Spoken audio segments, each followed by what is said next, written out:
this is Sudipto Pandey, and in this video session, I am going to tell you about the vertical communication. As vertical communication is the combination of upward communication and downward communication, and in this video session, also, I will tell you about its advantages and disadvantages, respectively. So, before starting the topic, I will tell you the concept with the help of this diagram. In this diagram we can see that in downward communication is flow the message always flows from the superior to the subordinates, as the name suggests, downward. So in the organizational hierarchy, whoever will be present in the superior position, the message or information will be passed from him to the subordinates. That's why it is known as downward communication. And in upward communication, as the name suggests, upward, so the message will flow from the lower level of the organization to the higher level of organization, means to say that the information flows from subordinates to the superiors. So this is the combination of both upward communication and downward communication is known as vertical communication. So don't get confused, and if it is required to define the concept, then we can say that in vertical communication, the flow of the message or information is done between the higher authorities to the subordinates, and from subordinates to the higher authorities.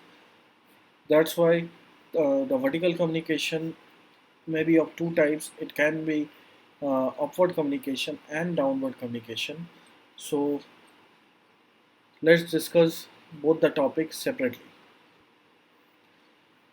So in upward communication, we can define as the name suggests, that upward, that means message will flow from the lower level of the organizational hierarchy to the higher level of the hierarchy, which is present in the organizational structure.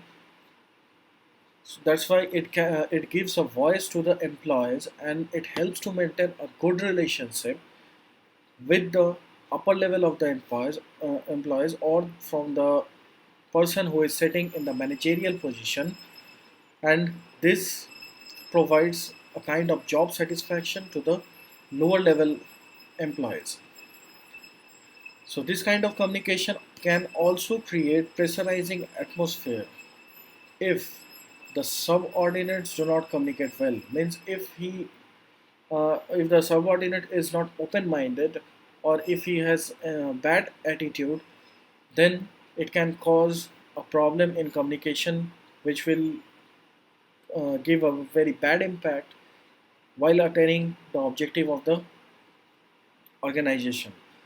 So it can create a pressurizing atmosphere also. So as we have just discussed, that in upward communication, messages flow from the lower level to the higher level. So the lower level of employees can't give any kind of instruction or orders. That's why in upward communication, only reports, proposal, or suggestions are included.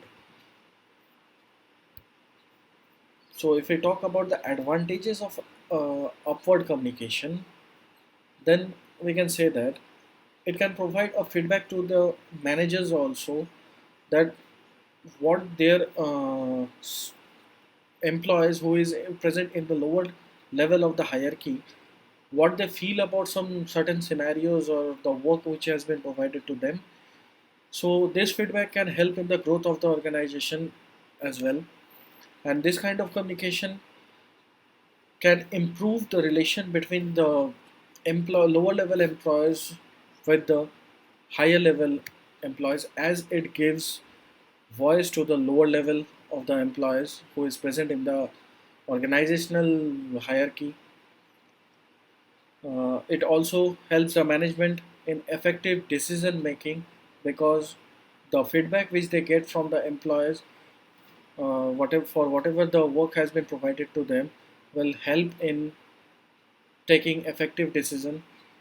And if we talk about the disadvantage of upward communication, then we can say that if the higher level of management is not open-minded or not approachable, so it can create issues, as we have just discussed now, that it in the upward communication, that it can create a pressurizing atmosphere for the employees also, so which will not lead to a good condition for them, and it is obvious that it will hamper the organizational, it will create a kind of obstacle for attaining the whatever the goals or whatever the objectives the organization is having.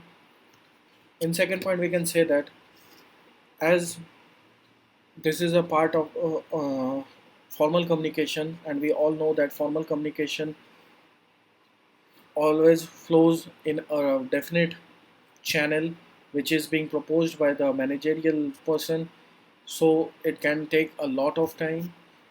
The third point is it can lead to a fear of failure because of uh, the higher level management. If they are not open minded or approachable, then the employees who is present in the lower level will have the fear of failure, so they won't share the bad news with their seniors, which once again will ultimately lead to the failure in attaining the objectives of the organization.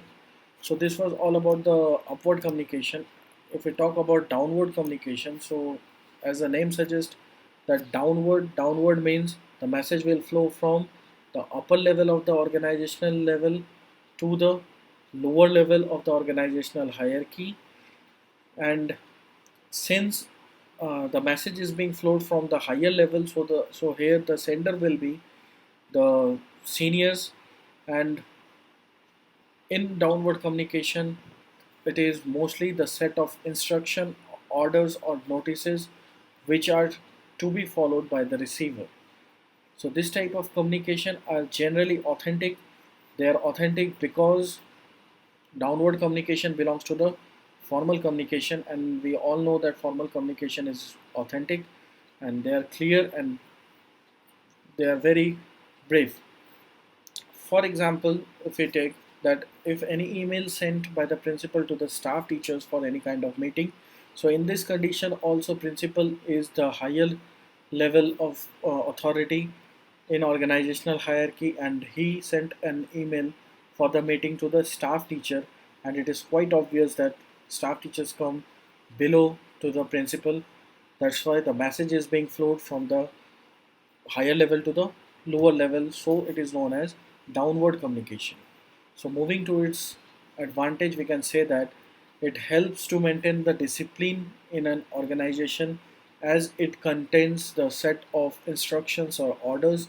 So if the employees will follow the all the instruction and orders, then it is quite obvious that it helps to maintain the discipline of the organization, and it allows proper communication of ideas, updates, and feedback, as the information or the message which flows in a proper fixed channel, and it also increases the efficiency in a workplace also.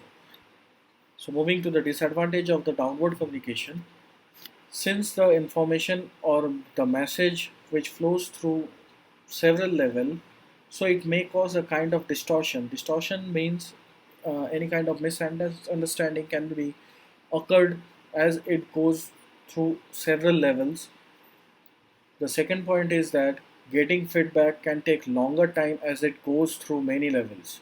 So once again, downward communication is belonging to the formal communication, and formal communication has a fixed channel. So the whatever the messages is being flown, they always follow a definite set of path. That's why it can be a longer. It can take a longer time also, and downward communication can be less motivating if the seniors are not encouraging in an organization. For example, if any worker is doing has done any good work, or he has achieved the target very quickly, if the seniors do not appreciate him, then it will be a less motivating for him, and it will be a kind of wrong impression which will be given to the employees, and which will ultimately lead to the once again the organization will be failure in achieving the goal or objective whatever he is having.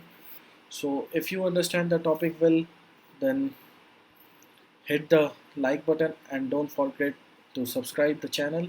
So thank you for watching the video.